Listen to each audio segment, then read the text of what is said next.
Harriet the Spy, Chapter 1. Harriet was trying to explain to Sport how to play town.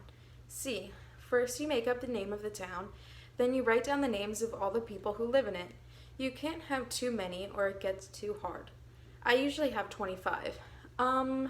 Sport was tossing a football in the air. They were in the courtyard of Harriet's house on East 87th Street in Manhattan. Then when you know who lives there, you make up what they do. For instance, Miss Charles Hanley runs the filling station on the corner. Harriet spoke thoughtfully as she squatted next to the big tree, bending so low over her notebook that her long straight hair touched the edges. Don't you want to play football? Sport asked. Now, listen, Sport. You never did this and it's fun. Now over here, next to this curve in the mountain, we'll put the filling station so if anything happens there, you'll remember where it is. Sport tucked the football under his arm and walked over to her. That's nothing but an old tree root. What do you mean, a mountain? That's a mountain. From now on, that's a mountain. Got it? Harriet looked up into his face. Sport moved back a pace.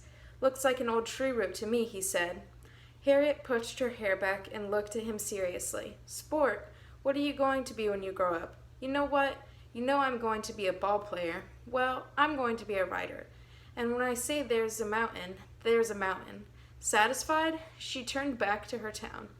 Sport put the football gently on the ground and knelt beside her, looking over her shoulder at a notebook in which she scribbled furiously.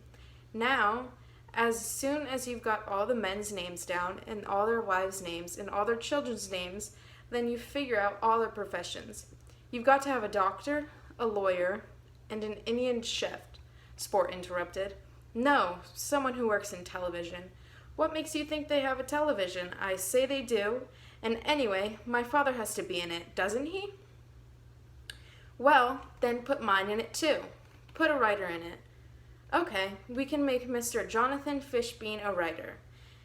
And let him have a son like me who cooks for him.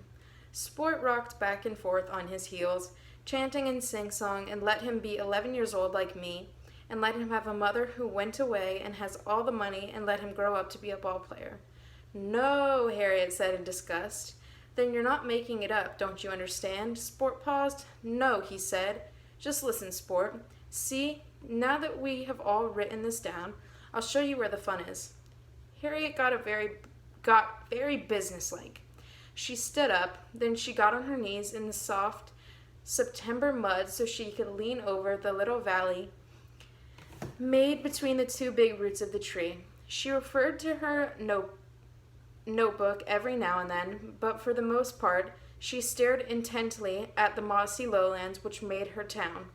Now, one night, late at night, Mr. Charles Hanley is in his filing station.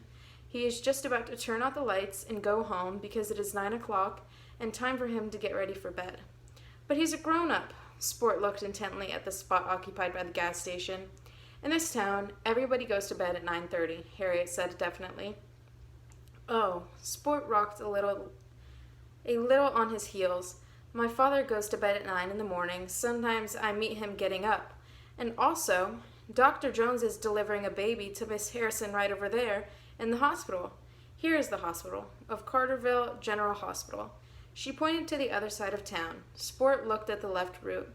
What is this, Mr. Fishbean, the writer, doing? Harriet pointed to the center of the town. He is in the town bar, which is right here. Harriet looked down at the town as though hypnotized. Here's what happens.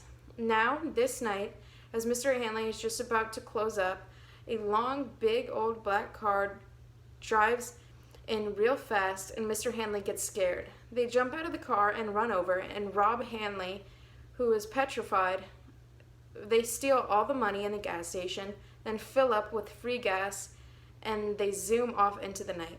Mr. Hanley is all bound and gagged on the floor. Sport's mouth hung open. Then what? At the same minute, Miss Harrison's baby is born, and Dr. Jones says, You have a fine baby girl, Miss Harrison, a fine baby girl, ho, ho, ho. Make it a boy. No, it's a girl. She already has a boy. What does the baby look like? She's ugly. Now, also at this very minute, on the other side of town, over here, past the gas station, almost to the mountain, The robbers have stopped at a farmhouse which belongs to old Farmer Dodge. They go in and find him eating oatmeal because he doesn't have any teeth. They throw the oatmeal on the floor and demand some other food. He doesn't have anything but oatmeal, so they beat him up. Then they settle down to spend the night. Now, at this very minute, the police chief of Cartersville, who is called Chief Herbert, takes a stroll down the main street. He senses something is not right and wonders what it is. "Harriet, get up out of that mud." A harsh voice rang out from the third floor of the brownstone behind them. Harriet looked up. There was a hint of anxiety in her face. Oh, golly, I'm not in the mud." The face of the nurse looking out of the window was not the best-looking face in the world, but for all of its frowning, its sharp, dark lines, there was kindness there. "Harriet M. Welsh, you are to rise to your feet." Harriet rose without hesitation. "But listen, we'll have to play town standing up," she said plaintively. "That's the best way." Came back sharply and the head disappeared. Sport stood up too. "Why don't we play football then?" "No, look. If I just sit like this, I won't be in the mud." So saying, she squatted on her heels next to the town. Now he senses that there is something wrong. How can he? He hasn't seen anything, and it's all on the other side of town. He just feels it. He's a very good police chief. "Well," Sport said dubiously, "so since he's the only policeman in town, he goes around and deputizes everybody, and he says to them, 'Something is fishy in this here town. I feel it in my bones.' And everybody follows him, and they get on their horses." "Horses?" Sport shrieked. "They get in their squad